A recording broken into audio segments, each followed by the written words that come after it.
Hello there everyone and welcome to another video with Hypnotherapy Training International. My name is Idan Naor and we're going to talk to Dr. John Butler about how to choose an hypnotherapy class. So you may want to become a hypnotherapist, and there's a lot of courses and classes out there online, in person, with various different trainers in schools, etc.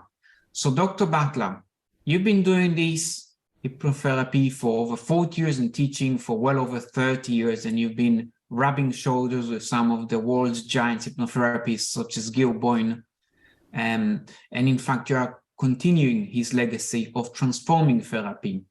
So tell us, Dr. How can we choose a reliable course where we know we're going to learn the basics, but also we can progress levels and achieve results? Now I know it's such an open field, so how do we navigate in this minefield and what to look for? Give us good 5 to 7 things to look at, like teacher's credential, and what are the things that we want to look into. What are inductions important to learn? Do we have to master the Dave Ellman induction really to get any success? Do we need to get them deep, or is it not all about that? And what is regression and what's the value of that? To you, Dr. Okay, thank you, Idan. Well, there's a lot of questions there. I'll start with the first one. You were talking about how to navigate your way through this field. Well, with so many forms of courses of training in the mind field and in hypnotherapy, different emphases on sometimes very cognitive methods, sometimes more metaphysical, psychodynamic, and a range of different attitudes and beliefs of the trainers which feed into the way about hypnotherapy, which feeds into the way they train students. Well, I think your training should be an integrative model. It should cover all the basic ways hypnotherapy is practiced, at least at the fundamental level. And then you need to look at a model of hypnotherapy, if you want to call it, or a system, or approach is probably better, because you can't exactly systematize hypnotherapy without restricting yourself too much. So we say we work with an integrated model, which includes cognitive elements, psychodynamic, delving deeper into the issues of the past that may be holding the person back, looking into the deeper layers of the mind so people connect with their deeper purpose, their inner self, without getting all esoteric about it. So you can take these kind of basic learnings, develop them to a high level, and become very proficient hypnotherapists, and then you can always add on more metaphysical or other elements that you wish.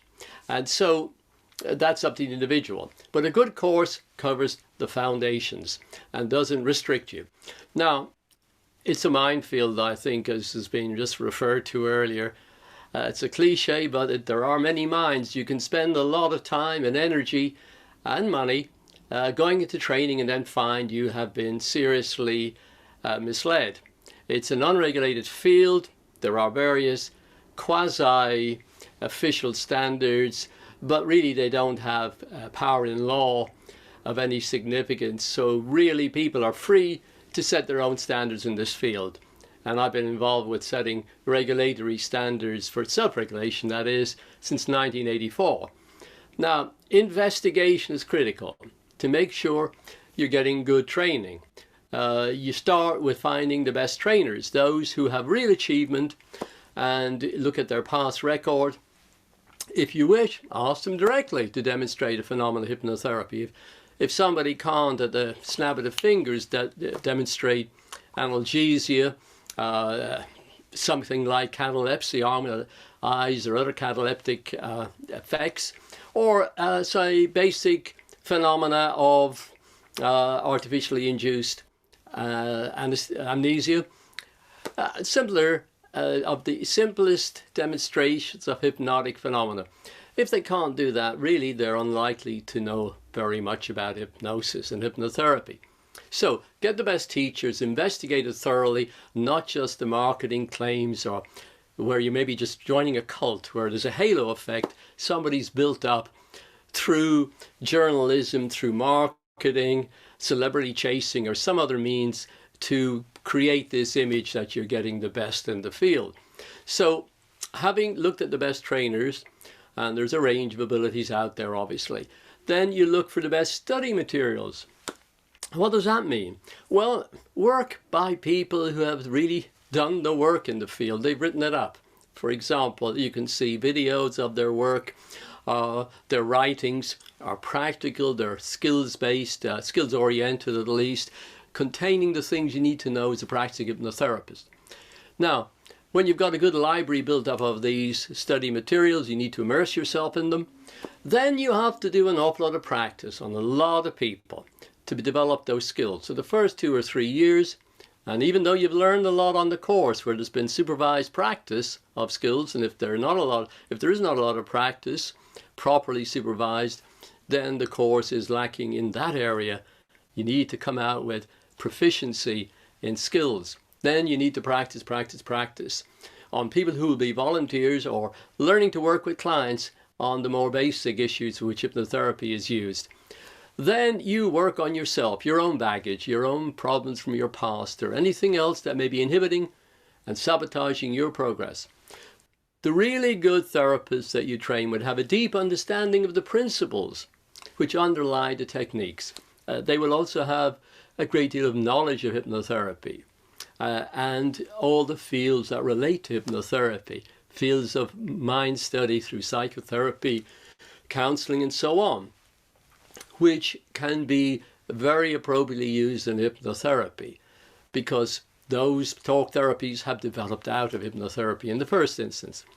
So there's a lot of training in techniques that you will need to develop to very high levels. The range of inductions and deepeners, if you've only learned 1 or 2, again, you're seriously undertrained or even mistrained.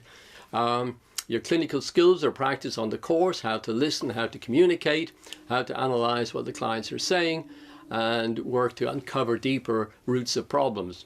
There's a great training of the therapist that's often neglected, and that can involve a lot of self-hypnosis.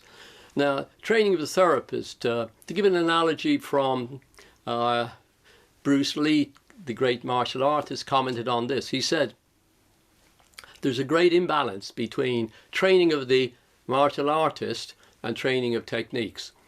Now, he was a great one for developing techniques and would practice much more intensively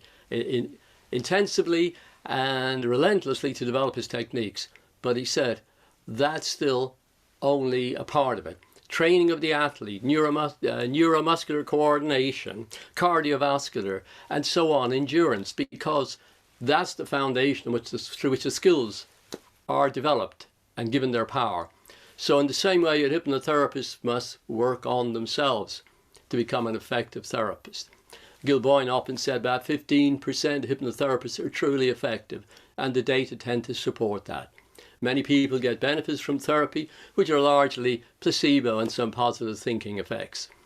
Now, we know from studies over many years, over 50 years now at least, that the therapeutic relationship counts for more than specific techniques in the outcomes, in producing the outcomes of therapy. So that's interesting. Now, therapeutic relationship includes everything I mentioned above, for a start, right?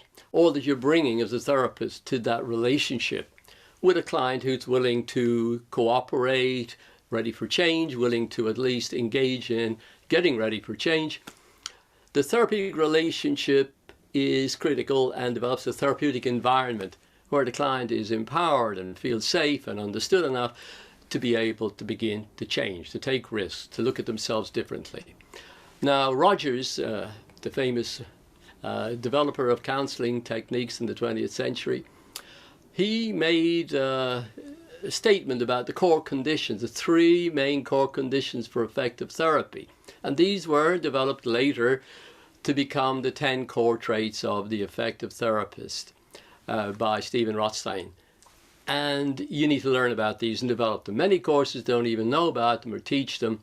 They're very important qualities that the therapist must possess.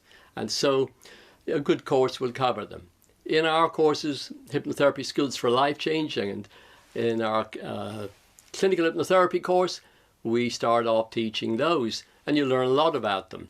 And these are core to the discipline that we call transforming therapy, the advanced form of hypnotherapy, a legacy of Gil Boyne, which contains much from the classical tradition of hypnotherapy and the work of people like Dave Ellman.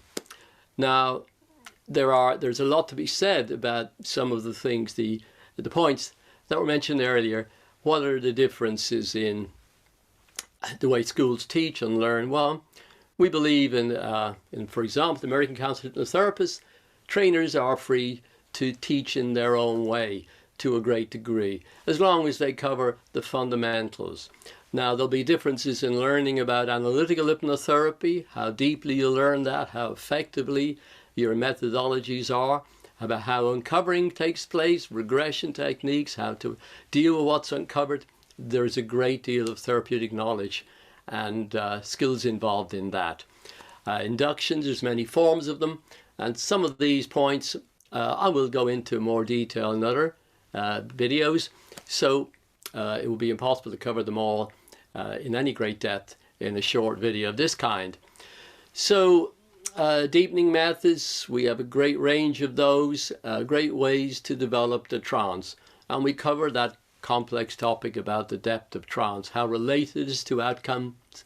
Well, studies show it's not a very strong correlation.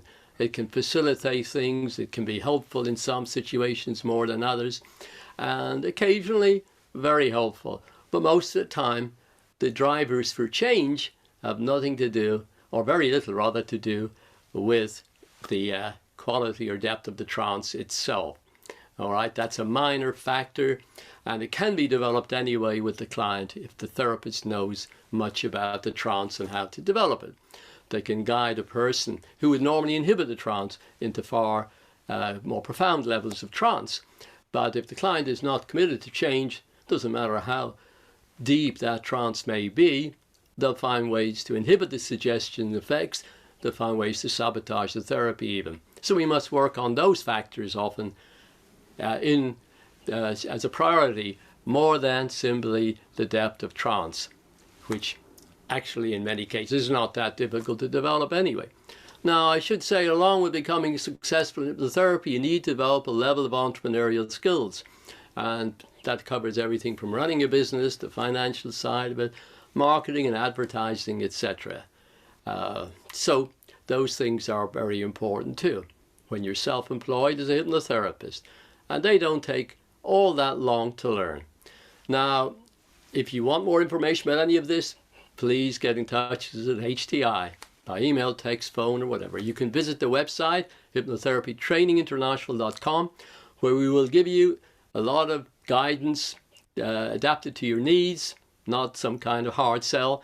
And we want you to get the best hypnotherapy training that meets your needs so you can go out in the world and do great good with hypnotherapy, benefiting others at the same time as benefiting yourself. Thank you very much for listening and watching.